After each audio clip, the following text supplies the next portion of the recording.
আমার প্রভু আমার নাহি নাহি ভয়, ঠিক কি না? এই দুই দিনের দুনিয়ায় আমার কিসের শঙ্কা, কুরআন আমার ঢঙ্কা। আমার কিসের শঙ্কা, কুরআন আমার ঢঙ্কা। ইসলাম আমার ধর্ম, মুসলিম আমার পরিচয়। আমার নবী মুহাম্মদ সাল্লাল্লাহু আলাইহি সাল্লাম, যাহার তারিফ জগৎময়। উচ্চ কণ্ঠে বলেন আল্লাহু আকবার। আবার আমার নবী কান্দে, আল্লাহ নামাজের ফায়সালা পাইলাম, আর দুইটা ফায়সালা দিলেই হইব। কোন দুইটা ফায়সালা? আল্লাহ গো রোজার ফায়সালা দাও। অন্য নবীর উম্মতদের হায়াত বেশি, রোজা রাখতে পারবো বেশি, আমার উম্মতের হায়াত কম, রোজা কম রাখবো, শ্রেষ্ঠ কেমনে হইব? আমার নবীর আল্লাহ জানাই দিলেন, আমার নবী উম্মতদেরকে জানাই দিতেছেন রমজানের পরের মাস শাওয়াল। ওই শাওয়ালে 6টা রোজা আপনারা রাখেন কিনা জানি না। এই সয়ামের রোজা, এই শাওয়ালের 6টা রোজা রাখবেন। হাদিসে আসছে, আমার নবী বলেন রমজানের 30 রোজা রাখার পরে 6 রোজা রাখবা, আল্লাহ পাক সারা বছর রোজা রাখার সওয়াব ওই তোমার আমলে দিয়ে দিবে। তাহলে আপনারাই জবাব দেন, নবীর কারণে ইসলামটা কি সহজ হইল না কঠিন? মানতে সহজ, ইসলাম মানলে সহজ, কিন্তু দামের দিক দিয়া, মর্যাদার দিক দিয়া দুনু জাহানে কম না বেশি? কেমন বেশি দেখেন তো দেখি। আল্লাহ পাক আবার কানতেছে আমার নবীজি আল্লাহর কাছে, আল্লাহ হজের ফয়সালাটা দাও। এই যে হাজী সাহেবরা হজ করছে, গরিবরা অনেকে হজ করতে পারে না, করলেও কয়বার করবে আল্লাহ? ভারত থেকে অনেক টাকা লাগে যাইতে, বাংলাদেশ থেকে অনেক টাকা লাগে। আল্লাহ অন্য নবীর উম্মতদের হায়াত বেশি, ওরা হজ বেশি করছে, আমার উম্মতের কি ফয়সালা? আল্লাহ জানাই দিলেন, আমার নবী উম্মতদেরকে বলতেছেন, এরে সাহাবীরা, তোমাদের কারো ঘরের মধ্যে মা বাবা আসেনি? হুজুর আছে, যাও ঘরে চলে যাও, তোমার মা বাবার চেহারার দিকে মায়ার নজরে তাকাও, মুস্কি হাসি দিয়ে তাকাও। তোমার মা বাবার চেহারার দিকে যখন তাকাইবা, তোমার মা বাবার চেহারার দিকে মায়ার নজরে তাকাইলে মা বাপ হাসি দিবে, তুমি ঘরে বসে একটা কবুল হজের সওয়াব পেয়ে যাবা। এক সাহাবী দাঁড়ায় গেল, হুজুর আমার ঘরে তো মা বাপ দুইজনেই আছে, আমি যদি 100 বার তাকাই। আপনারা আগে একটা প্রশ্নের জবাব দেন, আমার আল্লাহর কাছে সওয়াবের কোনো কমতি আছে নাকি? কোনো কমতি নাই। আমার নবী বলে, সাহাবী রে, 100 বার যদি তুমি তোমার মা দুঃখিনী, যেই মা একটা মৃত্যুর কষ্ট সহ্য করে তোমারে আমারে দুনিয়া দেখাইছে, পৃথিবীর জমিনের মধ্যে অন্য কোনো মানুষ এত কষ্ট সহ্য করতে পারবে না। আজকে অনেকে টাকার মালিক হইয়া, সুন্দরী বউ পায়া, শ্বশুর শাশুড়ি পায়া মারে বলে যাও, অথচ ডাক্তাররা বলে একটা মানুষ 42 ডেসিবেল পর্যন্ত কষ্ট সহ্য করতে পারে, তারপরে এর চেয়ে বেশি হলে মানুষটা স্ট্রোক করে ফেলে, অনেক সময় খারাপ হয়ে যায় অবস্থা।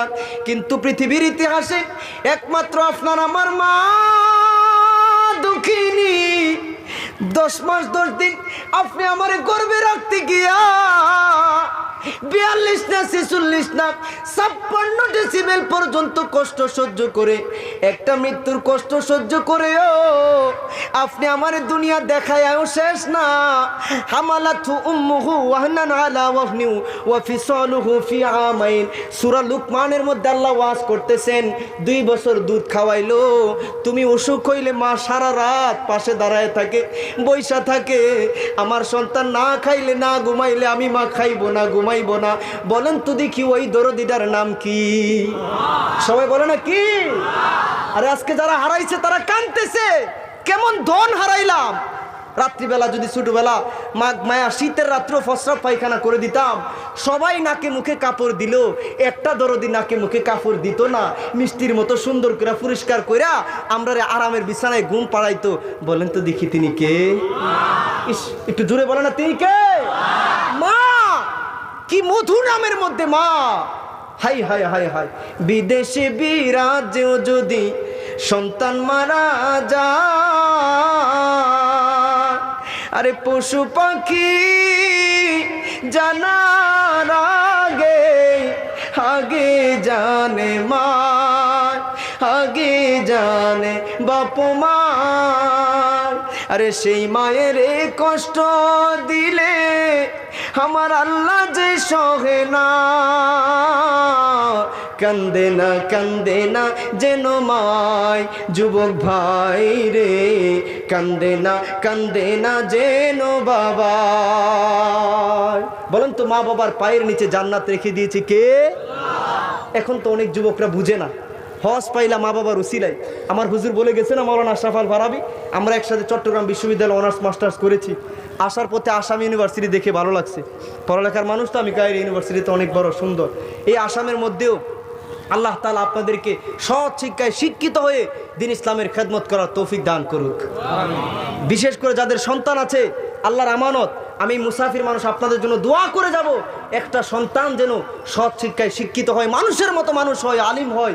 কারণ সন্তানগুলা যদি মানুষের মতো মানুষ না হয়, বাপ মা মরার পর কে বাপ মার পারে গিয়ে অজুর দ্বারে কাঁদবে বলেন তো? কে কাঁদবে? সন্তান কাঁদলে তো আল্লাহ ফিরাইতে পারে না, জুড়ে বলেন না সুবহানাল্লাহ। আর সন্তানদের উদ্দেশ্য ওয়াজ হলো, তোমার ঘরে যদি বাপ মা থাকে, বাপ মা আছে মানে আমি মনে করি 7 রাজার ধন তোমার ঘরে আছে, 7 রাজার ধন আছে তোমার ঘরে। তুমি আর গরিব না, তুমি বাপ মার কাছে দোয়া নাও, ইন্না মাআল উসরি ইউসরা, আজ না হয় কাল, কাল না হয় পরশু, তোমার কষ্টের পরে আল্লাহ মহা স্বস্তি, মহা সুখ, মহা শান্তি রাখবে। You can not imagine, I can not express, আমি বলে বুঝাইতেও পারবো না, তুমি কল্পনাও করতে পারবে না। মা বাবার দোয়া যদি নিতে পারো, তুমি দুজাহানে কত ধনী হয়ে যাইবা ইনশাআল্লাহ। জুড়ে বলেন না সুবহানাল্লাহ। আর একটু জুড়ে কন্যা আল্লাহু আকবার। সর্বশেষ আমি বলবো, হযরতে সুলতান মাহমুদ গজনবী মা বাবার পাগল ছিল, এটা বলেই শেষ করব। ওনার একটা স্বপ্ন ছিল যে আমি আল্লাহর ইবাদত, নবীজির মহব্বত, আউলিয়া কেরামের সহবত, মা বাবার খেদমত। আমার সাথে বলেন আল্লাহর ইবাদত। ইবাদত হবে কার? সবাই বললে ভালো লাগবে। ইবাদত কার? মহব্বত, অনুসরণ হবে নবীজির। আমাদের অনেকে বলে মেসি আমাদের কলিজা, অনেকে কয় নেইমার আমাদের কলিজা, অমুক খেলোয়াড় আমাদের কলিজা, রোনালদো আমাদের কলিজা, আছে না নাই? কয়রে সে আমাদের কলিজা, সে আমাদের সেলিব্রিটি। আমার কাছে দুঃখ লাগে কোনো মুসলমানের সন্তান যখন বলে অমুক তমুক খেলোয়াড়, নায়ক নায়িকা আমার কলিজা, এটা আমার ভালো লাগে না। আরে বেটা, তোমার আমার কলিজা সেলিব্রিটি তো ওই নবীজি, যিনি হলেন দুজাহানের বাদশা। কথা বলেন ঠিক কিনা? যিনি এমন নবী যাহার বাহন ছিল বুরাক, যার সফর হয়েছে মেরাজ, যিনি এমন একটা বিশ্ববিদ্যালয়ে পড়াশোনা করেছেন, যেই বিশ্ববিদ্যালয়ের শিক্ষকও একজন, ছাত্রও একজন, যেই বিশ্ববিদ্যালয়ের শিক্ষক হলেন রব্বুল আলামিন, ছাত্র হলেন রহমাতাল লিল আলামিন। জুড়ে বলেন না সুবহানাল্লাহ। দুনিয়ার কারোর কাছে পড়ে নাই। এই নবীর ব্যাপারে শায়ের বলতেছেন, আল্লাহ রব্বুল আলামিন है तो मेरा नबी रहमत लिल आलमीन है, अल्लाह गफूर रहीम है, मेरा नबी रऊफुर रहीम है, अल्लाह कादिर कदीर है, मेरा नबी सिराज मनीर है। सुनो, अल्लाह अल्लाह की इबादत है, मेरा नबी की इताअत है, अल्लाह पर ला रईब है, मेरा नबी तो बेआइब है। अरे सुनो, अल्लाह राज वाला है तो मेरा नबी तो मेराज वाला है। जिरे बोलन ना सुभान अल्लाह। वो जिसके लिए महफिले कौनैन सजी है, फिरदौस से बनी जिसके वसीले से बनी है, वो हाशिमी,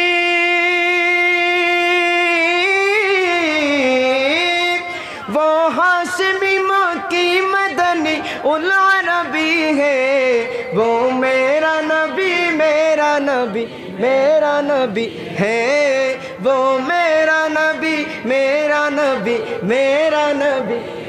ओ उनका नबी सबका नबी है, वो मेरा नबी, मेरा नबी, मेरा ओ मेरा नबी है। अल्लाह का फरमान अलम नशरह लक सदरक, मंसूब है जिसे से और रफअना लक जिक्रक। सुभान अल्लाह। जिस जात का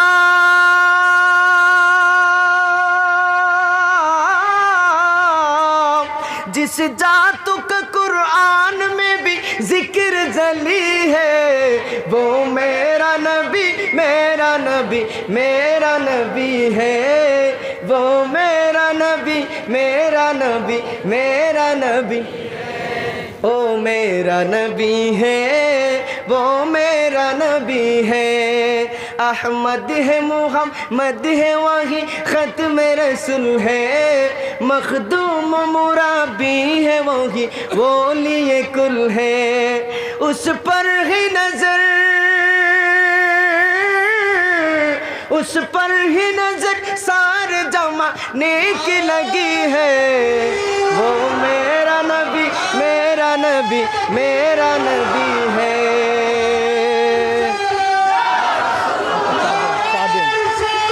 या रसूल अल्लाह তাইলে আমি গুনাহগার মুজাম্মেল রেজা আজিজি বলি না আমার মাওলানা আমার মামা তুফাজ্জল হোসেন বৈরবী বলে না আমাদের কলিজার টুকরা আলহাজ শাহ সুফি হযরত মাওলানা সাহেবজাদে টান্টু হযরত মাওলানা আব্দুল বাসিত চৌধুরী সাহেব বলে না আল্লাহর কোরআন বলে কুল ইন কুনতুম তুহিব্বুনাল্লাহ ফাত্তাবিউনি ইউহিব্বুকুমুল্লাহ গুনাহ মাফ যদি চাও জীবনে সফল যদি হতে চাও আল্লাহকে যদি পাইতে চাও নবীর পাগল হয়ে যাও নবীর অনুসরণ করো আল্লাহকে গফুর রহিম হিসেবে পেয়ে যাবা এজন্য হযরত উমরের মতো শাসন চেয়েছিল সুলতান মাহমুদ গজনবী উনি রাত্রিবেলা ওই ওনার দেশের মধ্যে ঘুরতেন কোনো মানুষ নেই আমি সুলতান থাকা অবস্থায় না খেয়ে আছে কোনো মানুষ নেই তার মেয়েরে বিবাহ দিতে পারতেছে না রান্না করতে পারতেছে না খাবার নাই এই অভিযোগ নিয়ে আমার বিরুদ্ধে করতেছে ওনার ভয় ছিল মজলুম হয়ে মানুষ যদি বদদুয়া করে আমি 2 দিনের দুনিয়ায় রাজাগিরি করলেও হাসরে তো ফার পাইতাম না কথা বুঝতে পারছেন এজন্য হযরত উমরের মতো উনি রাত্রিবেলা কি করতেন ঘুরতেন একদিন রাত্রে উনি ঘোরার সময় হঠাৎ করে দেখে 4টা ডাকাত প্রথমে তো উনি ডাকাত বুঝে নাই তবে ওনার একটা সন্দেহ কিরে এমন নিরিবিলি জায়গায় ওই গহীন জায়গার মধ্যে দিনের বেলাও মানুষ যায় না 4টা লোক ওখানে মিটিং করতেছে নিশ্চিত কোনো ঘটনা মনে হয় আছে কোনো রহস্য আছে উনি তাড়াতাড়ি তাদের দিকে যাইতে লাগলেন 4 ডাকাত দেখে পালাইতে চাইলো সুলতান মাহমুদ গজনবী বলে ওরে বন্ধুরা ভাইরা যাও না আমিও তোমাদের মতোই একজন সুলতান মাহমুদ গজনবীর মনে মনে খেয়াল হইল তোমরাও মানুষ আমিও মানুষ মানবতার মানুষ বিশেষ করে আমার তো মনে হয় তোমরাও মুসলমান আমিও মুসলমান সুতরাং পালায়া যাও না আর যে যেমন সে আরেকজন রে এমন মনে করে ডাকাতরা মনে করছে সুলতান মাহমুদ গজনবী যেহেতু বলছে আমরার মতোই ওই লোকটা যেহেতু বলতেছে আমি তোমরার মতোই সুতরাং সেও মনে হয় ডাকাত সেও মনে হয় কি ডাকাত একটা আরেকটারে কই কিরে হেও দি বলে আমরার মতোই ডাকাত দি বলে ল হেরো লয়ে আজ ডাকাতি করি হেরে লয়ে আজকে ডাকাতি করি চল ডাক দিছে এই কি কো তাইলে আসো আসো আমার কাছে আসো আসলো বলে আমরা 4 জন তো ডাকাত তুমি আমার সাথে যাবা কহা যাবো চলো বলতেছে বাবা রে চলো সকালবেলা তো বলবা সম্পদ সমান ভাগ করে দাও তা আমাদের 4 জনের তো স্পেশাল একটা কোয়ালিটি আছে আজকে আপনাদেরকে একটা মজার কথা বলে দেই সেটা হচ্ছে কি জানেন আল্লাহ তাআলা আপনাদের প্রতিটা মানুষকে প্রত্যেকটা বাবার সন্তানকে মায়ের সন্তানকে এক একজনকে এক একটা হিডেন কোয়ালিটি দিয়ে সৃষ্টি করেছে ইউ ক্যান নট ইমাজিন এই যে হাত দিয়েছে পা দিয়েছে চোখ দিয়েছে এইগুলো এক একটা নিয়ামত কত দামি যে নিঃশ্বাস নিতেছেন অসুস্থ হলে অক্সিজেনের বিল দেওয়া লাগে অথচ সুস্থ অবস্থায় প্রতি মিনিটে 10 বার ঘন্টায় ন্যূনতম আপনি 600 বার প্রতিদিনে ন্যূনতম 14,600 বার নিঃশ্বাস নিতেছেন বের করতেছেন নেওয়ার তৌফিক দিতেছে কে হাজার কম্পিউটারের চাইতে দামি ব্রেইন আল্লাহ দিয়ে দিছে আপনি আপনার কোয়ালিটিটা বের করে যদি কাজে লাগাইতে পারেন জীবনে সফল হয়ে যাবেন সবাই এক দিক দিয়ে সেরা না এক একজন এক এক দিক দিয়ে সেরা কথা বলেন ঠিক কিনা তো সুলতান মাহমুদ গজনবী আমি সংক্ষেপ করে দিলাম শেষ করে দিচ্ছি সুলতান মাহমুদ গজনবী বলতেছে আচ্ছা শোনাও তো সংক্ষেপে কি গুণ কই যে 1 নম্বর জন উনি যেই কোনো বিল্ডিংয়ে যাওয়ার সময় উনি যখন কোনো কুকুরের ভাষা শুনে উনি বুঝতে পারে কুকুর কি বলতেছে বুঝার পরে এবার মন্ত্র দিয়ে কুকুরের জবান বন্ধ করে ফেলতে পারে সুলতান মাহমুদকে বাবা রে বাবা দেখ শুনে কি কোয়ালিটি মানুষের আল্লাহ এত জ্ঞান দিছে দ্বিতীয় জন তোমার কি ক্ষমতা এই লোক যে কোনো বিল্ডিংয়ের সামনে যত বড় প্রাসাদ হোক, যাওয়ার পর যত কঠিন প্রাসাদ হোক, ওই প্রাসাদ কিভাবে ভাঙতে হবে অথবা টপকাইতে হবে এই কায়দা তার জানা আছে। এটা তার মিস হয় না। গেট ভেঙে ফেলতে পারে অথবা টপকাইতে পারে। বাবারি বাবা, কোষ কি 3 নম্বর জন? 3 নম্বর জন যাওয়ার পরে কোথায় কোন সিন্ধুকের ভিতরে কত টাকার সম্পদ আছে, কোথায় সোনা দানা হীরা মানিক চুন্নি ডায়মন্ড আছে, সব বের করে ফেলতে পারে। হাই হাই হাই, কোষ কি? চতুর্থ জন বাড়ির সামনে গেলে, আশেপাশে গেলে আবসা ছায়া, অন্ধকার, বোঝা যায় না। এমন অবস্থায়ও যদি সে কোনো মানুষকে দেখে, দিনের বেলায় সে চিনতে পারে ওই মানুষটারে কাল রাত্রে দেখেছিলাম, তখন আমরা পালায়া যাই। এই জন্য আমরা কেউ সহজে ধরতে পারে না। সে আবসা ছায়ায় মানুষ দেখলেও পরদিন চিনতে পারে। কারি কৌ কি এত জ্ঞান আল্লাহ তোমরাই দিছে। মনে মনে কাহিরে এই জ্ঞানগুলারে তো অন্য কাজেও লাগাইতে পারতো। 4টা মানুষ বলতেছে, কথা কি, তোমার কি গুণ আছে বলো, নাইলে সাথে নিব না। সুলতান মাহমুদ চিন্তায় পড়ে গেল, হাইরে আমি কি বলবো? তোমার তো দেখতেও বুড়া মানুষ লাগে, তোমার কি ক্ষমতা আছে? কাহিরি আমার তো তেমন কোনো ক্ষমতা নাই। এর 4 বন্ধু, তবে আমার ছোট্ট একটা ক্ষমতা আছে। আমি যদি আমার দাড়িটা ডান দিক থেকে বাম দিকে ঘুরাই, নিশ্চিত একটা সাধারণ মানুষের আমি ফাঁসির আসামি বানিয়ে দিতে পারি। আমার দাড়িটা বাম দিক থেকে ডান দিকে নিতে দেরি, নিশ্চিত ফাঁসির আসামিরে মুক্ত করতে দেরি হয় না। হাই হাই হাই, সবাই কই এটাই তো দরকার। আরে এমন ক্ষমতা হয়তো দরকার। তাহলে চলো আমরা বর্তমান সুলতান মাহমুদ গজনবীর বাড়িতে ডাকাতি করব। আজকে বর্তমান সুলতানের বাড়িতে ডাকাতি করব, যাতে করে আমরা 4 জনে এক চান্সে বড় লোক হয়ে যাই তারিকা। আচ্ছা বলেন তো সুলতান কই? সুলতান লগে আসেনি? সুলতানের লগে তুই কই আজকে আমরা 5 জনে ডাকাতি করবো বর্তমান সুলতানের বাড়িতে। এমন ডাকাতি করবো যাতে এক চান্সে বড় লোক হওয়া যায়। কয় চান্সে? এক চান্সে বড় লোক। সুলতানও কই চলো চলো চলো চলো, দেরি করিও না। 5 জন চলে গেল ডাকাতি করতে। যেই মাত্র বাড়ির কাছে গেল, যে কুকুরের ভাষা বুঝতে পারে, সে বলতেছে, বন্ধুরা দুঃখজনক সংবাদ। বলে কি দুঃখজনক? বন্ধু আজকে দি কুকুর বলতেছে ডাকাতি করিস না, মালিক লগে আছে। বেটা কোষ কি তুই? তোর মন্ত্র সবসময় কাজে লাগা, আজকে তোর মন্ত্র ঠিক নাই। তুই অফ যা, তুই মাত বন্ধ কর, তুই আজকে চুপ থাক, আজকে তোর মন্ত্র ঠিক নাই। তাড়াতাড়ি কুকুরের জবান বন্ধ কর, তোর জবানও বন্ধ কর, আজকে তোর বাত ঠিক নেই। এই বুড়ারে দেখতেই তো ডাকাতের মতো লাগতেছে, সাধারণ। এটা আমার মালিক হবে কেমনে? ঠিক আছে তুই বন্ধ থাক। কথা শুনলো না। মাঝে মধ্যে এমন কিন্তু হয় আমাদের, খাল কেটে কুমির আনি। মা বাপ না করতেছে, ওই বন্ধুর সাথে মিশিস না, ওই বন্ধুর সাথে মিশিস না। আমরা মিশে তারপরে নিশাখুর হয়, সুদখুর হয়, নারীর ফান্দে পড়ে জীবন যৌবন সব ধ্বংস করে দেয়। ঠিক কিনা? সাবধান, জেনে রাখবেন, সৎ সঙ্গে স্বর্গবাস, অসৎ সঙ্গে সর্বনাশ। আওলাদে ওলিদের সহবত নিবেন, ভালো মানুষের সঙ্গে থাকবেন। এটা আল্লাহর ওয়াদা, এটা আল্লাহর আদেশ। কুনু মা সাদিকিন, be with who are truthful, make friend who are truthful. সত্যবাদীদের সঙ্গী হলে আপনাকে ধনী বানায় দিবে কে? আপনাকে সম্মানী বানায় দিবে কে? সুলতান বলতেছে চলো। গেল, যে গেট টপকাইতে পারে টপকায়া, যে সম্পদ বের করতে পারে বের করে লুট করতেছে। এত লুট করা করতেছে, সুলতানও দেখায় দে ওইদিকে আরো আছে, ওইদিকে আরো আছে, যাতে করে রাতটা শেষ হয়ে যায়। রাত্র একবার যখন শেষ হওয়ার মুহূর্ত, সুলতান মাহমুদ গজনবী বলতেছেন, বন্ধুরা বর্তমান সুলতান কিন্তু নামাজ ছাড়ে না, এমনকি উনি জামাতে নামাজ পড়ে।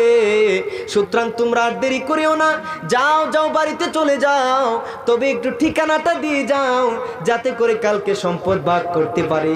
বলে আরে বন্ধু, ওই যে গহীন জঙ্গলের মধ্যে একটা বাড়ি, যেটা এলাকার মধ্যে প্রচলিত ভূতের বাড়ি বলে, জিনের বাড়ি বলে, মানুষ দিনের বেলাও যায় না। আসলে এই মিথ্যা অপপ্রচারটা আমরাই চালাইছি। আমরা রাতের বেলা ডাকাতি করে ওই বাড়িতে দিনের বেলা সম্পদ ভাগ করি, ওইখানে চলে যাও, আমাদেরকে পাইবা। নামাজের পর বিচার বসাইল, সমস্ত রাজ প্রহরীরা থরথর করে কাঁপতেছে।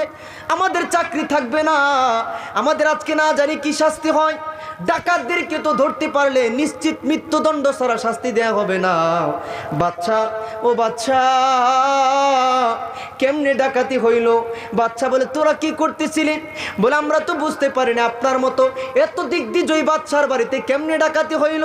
বলে চিন্তা করা লাগবে না, যা যা ওই বাড়ির মধ্যে দেখবি 4টা লোক, চারোটারে ধরে আন, এরাই আমার বাড়িতে ডাকাতি করছে। চারোটারে ধরে আনলো, ধরে আনার পর জজ সাহেব, বাচ্চা তো বাচ্চার রুমে, জজ সাহেব তাদেরকে মৃত্যুদণ্ড দিয়ে দিল। বলতেছে তোমাদের শেষ কোনো ইচ্ছা আছে নাকি? যে কুকুরের ভাষা বুঝে সে বলতেছে ভাইরা আমার কোনো ইচ্ছা নাই, এই তিনটার লাগে আমি আজ যা মরতাছি।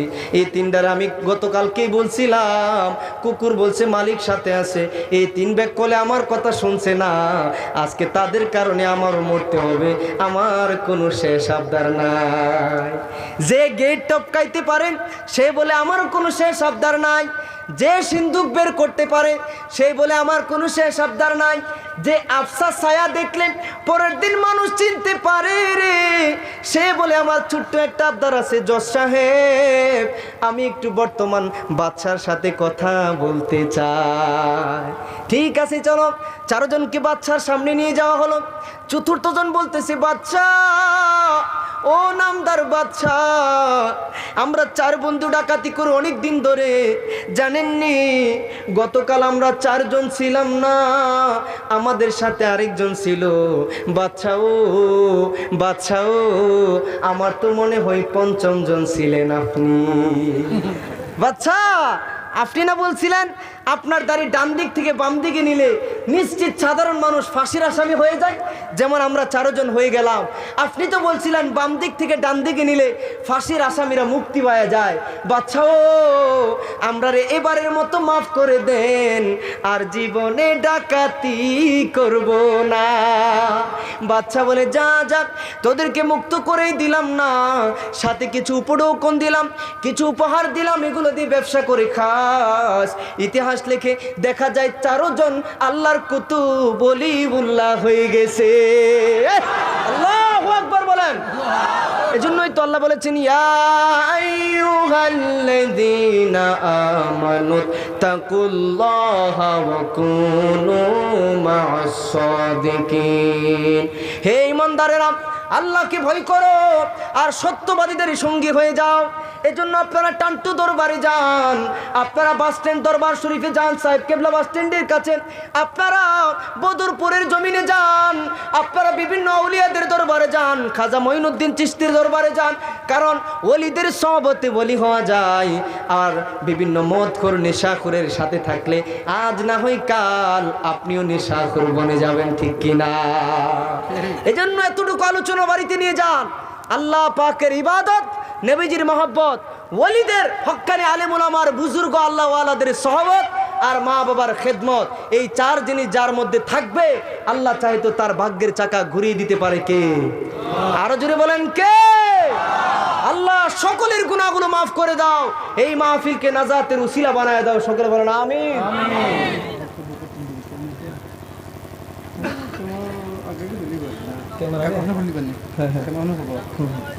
জিজ্ঞেস করেন না বাজান, আপনারা আমি শুনছি অনেকে দূর দূরান্ত থেকে আসছে, যাইতে আবার কষ্ট হইতো না? বাজান কষ্ট হইবে দূর দূরান্ততে মানুষ আইছে তো কিতাবা না। এই যে আমার কলিজার টুকরা মৌলানা সাহেবজাদে টান্টু, আমার ভাইজান থেকে আমি দোয়া চাই, উনি যাবেন না, মুসাফিরের দোয়া আল্লাহ কবুল করে, আলেম ওলামা আল্লাহর ওলিদের দোয়া আল্লাহ কবুল করে আপনার শেষ মোনাজাতটা করে যাবেন ইনশাআল্লাহ। বলেন শেষ ভালো যার, সব ভালো তার। এজন্য আল্লাহ তাআলা আমাদেরকে কবুল করুক, সকলে বলেন আমিন। আর এই বড় হাইলাকান্দি যুব সমাজ মুরব্বীদের সহযোগিতা, এলাকাবাসীর সহযোগিতায় এই মাহফিলটা করছুন। প্রতি বছর এই মাহফিল হোক, আমরা চাই কি না? আপনারা সত্য করে বলেন তো, এই মাহফিল হওয়াতে খুশি না বেজার? তাইলে আপনারা আখিরি দোয়াটা করে যান, এবং আপনারা যারা এক পয়সা দিয়েও সহযোগিতা করেছেন, উপস্থিত হয়ে সহযোগিতা করেছেন, দূর দূরান্ত থেকে এসেছেন, আমি আপনাদের জন্য কি দোয়া করব? ছাত্র মানুষ, মুসাফির মানুষ, এতটুকু দোয়া করব, আল্লাহ আপনাদের মনে নেক আশাগুলো পূরণ করুক, গুনাহগুলো মাফ করুক, সকলে বলেন আমিন।